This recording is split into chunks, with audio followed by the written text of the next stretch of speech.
You're lying in bed trying to sleep. And then it starts. That conversation from earlier today plays back like a movie you can't pause. What you said, what they said, that weird pause before they responded. And now you're rewriting the whole thing, creating the perfect version where you sounded confident, funny, smart. You rehearse it until this imaginary conversation feels more real than what actually happened. And now you're mad at yourself for something that only exists in your head. You do this with texts from 3 days ago, with hallway conversations, with comments someone made last month that nobody else even remembers. You analyse everything, their tone, their exact words, what their emoji choice really meant. If you know you're overthinking, why can't you just stop? Dr. Susan Nolan-Hoxhamer at Yale studied this for 20 years. She found that 73% of young adults do this exact thing. It's called rumination, and it's not helping you process what happened. It's actually training your brain to see problems that don't exist. What if every time you replay that conversation, you're teaching your brain that normal interactions are dangerous? If you could see what's happening in your brain when you do this, would you still call it just thinking? Here's the truth. You're not broken. Your brain isn't messed up. What feels like torture is actually a survival mechanism, doing exactly what it evolved to do. It's just doing it in a world it wasn't designed for. Once you understand why your brain replays conversations, you stop fighting yourself and start working with how your mind actually works. But here's what changes everything. The same brain system that keeps you awake can also help you process experiences without spiraling. And today, that's exactly what we're going to fix. So here's how we'll do it, step by step, starting with one simple shift you can try today. We'll break down the 3 patterns that turn a 5-minute conversation into a 3-hour mental replay. These aren't obvious. Most people experience them without realizing what's happening. Then we'll look at what neuroscience reveals about why your brain does this, where researchers discovered the exact mechanism that makes conversations stick in your head. And then the part that matters, 6 practices that actually work. Not vague, let it go advice. Specific techniques you can use tonight that change what happens in your brain when conversations start looping. By the end, you'll understand why your mind works this way. You'll catch the pattern when it starts, and you'll have real tools that give you control.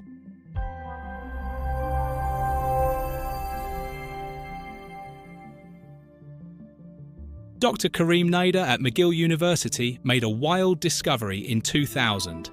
Every time you remember something, your brain literally takes that memory apart and rebuilds it. And when it rebuilds, it changes based on how you're feeling right now. That conversation you keep replaying, you're not just remembering it, you're rewriting it every single time. Researchers at the Max Planck Institute put people in brain scanners while they overthought stuff. They found that replaying negative conversations activates the same brain areas as real danger. Your brain literally can't tell the difference between remembering an awkward moment and facing actual threat. Dr. Matthew Lieberman at UCLA discovered something even bigger. Social rejection activates the same pain centers as physical injury. When you replay a conversation where you felt stupid or judged, your brain processes it like you're actually getting hurt. This is what you've been experiencing, not weakness.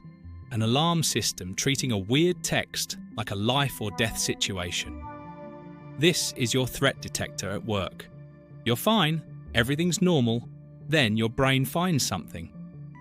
A pause that felt too long, a response that seemed off. And suddenly you're scanning the entire conversation for danger signs, because if you missed something once, you need to make sure it never happens again. Then there's the editing process. You remember what you said, but now it sounds terrible, awkward, wrong.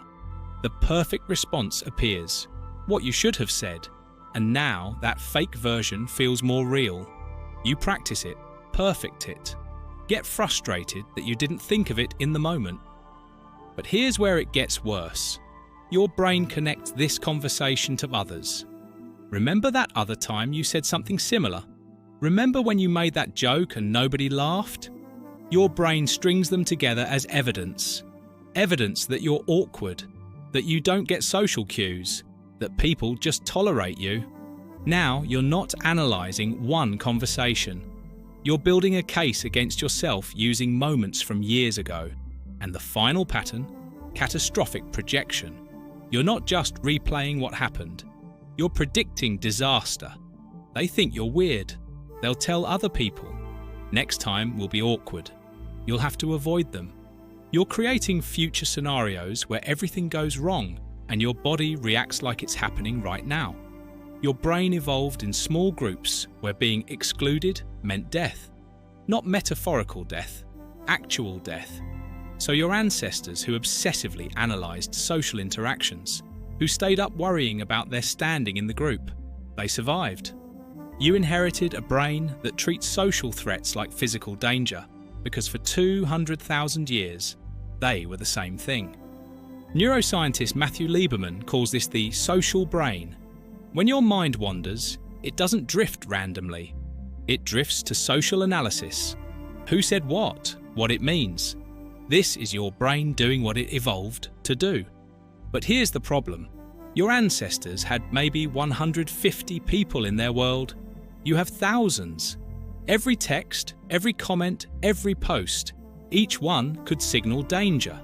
Your brain is running software designed for a small tribe in a world with infinite social interactions.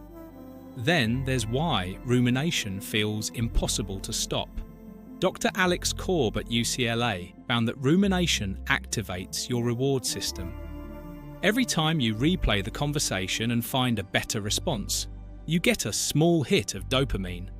Your brain thinks it's solving a problem, so you do it again. And the more you do it, the stronger that pattern becomes. Start with the simplest practice. It's called cognitive distancing from Dr. Ethan Kross's research. When you catch yourself replaying a conversation, shift from I to your own name. Instead of, "Why did I say that?" ask, "Why did your name say that?" This tiny shift activates different brain regions. Suddenly, you're observing the situation instead of drowning in it. Try it right now with something that's been bothering you. Here's what to add. The 90-second rule, based on neuroscientist Dr. Jill Bolte-Taylor's work. When anxiety hits from replaying a conversation, the actual physiological response lasts 90 seconds. That's it. Anything beyond that? You're re-triggering it by continuing the thoughts. Set a timer. Feel it. Watch it peak and fade. You're teaching your brain this feeling isn't actually dangerous. Here's a technique for when your brain insists the conversation meant something terrible. It's the evidence test from cognitive behavioral research. Your brain makes claims. They think I'm stupid. I ruined everything. Treat those as theories, not facts. Ask, what proves this? What contradicts it? What would I tell a friend in this situation? Most rumination falls apart under basic questioning because you realise you're building stories from unclear data. Another practice, the worry window. Instead of trying to stop rumination, which makes it worse, schedule it. Give yourself 10 minutes daily where overthinking is allowed. When conversations replay outside that time, tell your brain, "Not now, we'll deal with this later." When the scheduled time comes, the urgency is usually gone. Here's a language shift that changes everything. Stop asking, "Why did I say that?" Start asking, "What was I trying to do?" The first makes you wrong. The second makes you human. You were trying to connect, to help, to be funny. Your execution wasn't perfect because you're not a script. You're a person speaking in real time. That's not a flaw. That's being alive. And the long-term practice, journaling, supported by Dr. James Pennebaker's research at University of Texas. When a conversation won't leave you alone, write it, but not the replay version. Write what actually happened like a neutral observer. Then write 3 different ways to interpret what they did. Then write what you learned about yourself, not what you did wrong. This moves the memory from emotional storage to factual storage. You're giving your brain the closure it's been searching for. Let's be real, this won't change overnight. You've practiced rumination for years. Your brain is good at it. There will be nights when you're replaying conversations at 2 a.m. despite knowing these techniques. That's okay. That's not failure. That's being human, but now you know what's happening.